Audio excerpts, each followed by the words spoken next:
يا عودة يا عودة يا عودة يا عودة، سؤالي ليك يا عودة على اللي انت كاتبه امبارح على الفيسبوك. محمد عواد كاتب على الفيسبوك بيقول لك ايه بقى؟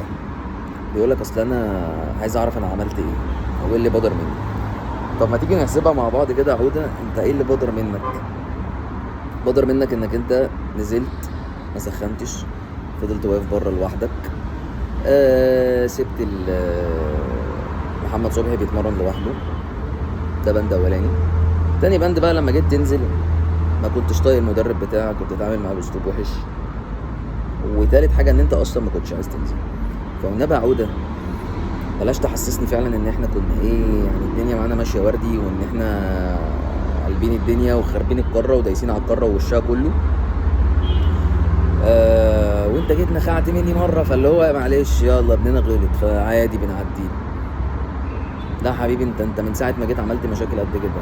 فاكر اول مره لما كنت عايز التجديد بتاعك وعملت حوار وبتاع وفلوسي ومش فلوسي وبتاع والكلام ده كله، ورجعت قلت عايز اجدد ومش هجدد، وفي الاخر جددت عشان خاطر نادي الزمالك وكرامه نادي الزمالك واصول نادي الزمالك والكلام الحلو الجميل اللي انت قعدت تقوله. طب نسيبنا من البند ده كده يا عوده يا جميل يا قمر، خش على البند الاخير. انت حبيب قلبي، لو حسبنا لك ورقه وقلم وشفنا انت عملت كام كلين شيت السنه دي هنلاقيك في البلح. تمام؟ فانت لا عملت حاجه للزمالك ولا جبت حاجه للزمالك، ولا ان انت دايس على وش القاره ومنيم القاره ومنيم الدوري المصري ده من المغرب، فالدنيا كلها عندك بقت عادي فقشطه، فمفيش حد قادر يتكلم معاك. لا يا حبيبي، انت ما عملتش حاجه، انت ما اشتغلتش على نفسك، انت ما طورتش نفسك، المشاكل اللي لسه كانت موجوده عندك ما زالت موجوده عندك. فالنبي عوده ما تخربهاش، وسيبها كده ماشيه زي ما هي ايه ماشيه. ما تحملش الناس اكتر من فوق طاقتها، وما تخليش الناس نفسها تفضل دايسه عليك وفاكراك انك انت بني ادم مالكش انك انت تقعد في نادي الزمالك. لان الناس بقت شايفه كده، والناس كل مره بتطلع تغلط وبنعدي لك وبنكبر لك وبنقول عادي. ودلوقتي انت اتحولت تحقيق، ايه المشكله؟ وبنسبه كبيره توقفت، عشان الماتش اللي فات حتى ما لعبكش لما كان صبحي كنت انت موقوف واضطروا يلعبوك. بس انا عندي سؤال، يعني هل انت هتلعب تاني؟ ما اعتقدش. انا عندي الزمالك والله العظيم لو هيلاعب بيراميدز بمحمد الشناوي الصغير يلعب، مفيش مشكله عندي.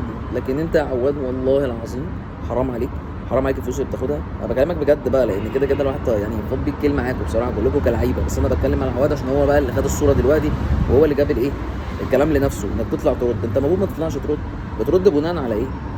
انت عملت ايه يا ابني عشان تيجي تتكلم وتحسسني ان انا غلطت فيك وان احنا دايسين عليك جامد؟ يا حبيبي ده انت ما عملتش حاجه للنادي.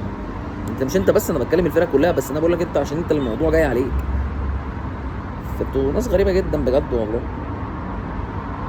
غريب قوي دلوقتي ان اللعيبه كمان بقتش حد عايز حد ينتقدها. يعني انت دلوقتي يا معلم بتعمل الغلط وتيجي تقول لي لا ما تنتقدنيش. تنتقدني ليه؟ يعني ايه انتقدك ليه؟ ما انت غريب جدا يا بني ادم انت. ناس غريبه جدا والله العظيم. انتوا بتعملوا غلط، خلاص يا باشا كمل بقى على الغلط اللي انت فيه واستحمل اللي انت بتعمله.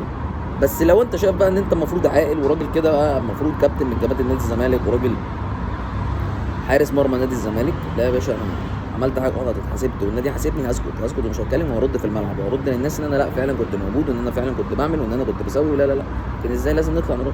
كل لعيب لازم ينزل لك بستوري قد كده على الفلوس ومش عارف فلوس. زي ناصر ماهر برضو طلع اتكلم على قال لك انا تحت خدمه الزمالك، ولا كل اللي اتقال اشاعات وانا وناصر اخوات والكلام اللذيذ ده اللي اتقال. مفيش حاجه من الكلام ده يا باشا، وكله عارف ان في الاوض جوه الدنيا بتلف، بس كله بيطلع يضحك على الجمهور. ما اكبرهم اهو زيزو نفسه اللي قال لك والله انا ما عملتش وما مضيتش وما سويتش في السفاره يا باشا بنخلص التاشيره عشان نجري مع الاهلي. ويكلم حتى الناس في الاداره يقول لهم لا والله انا ما مضيتش لحد.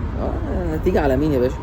مشكله يا جماعه بجد ان لعيبه نادي الزمالك نفسها عندها مشكله ان انت هي ما بتحترمش وما بتخافش من جمهور نادي الزمالك، ما بتدوش الاحترام الكافي.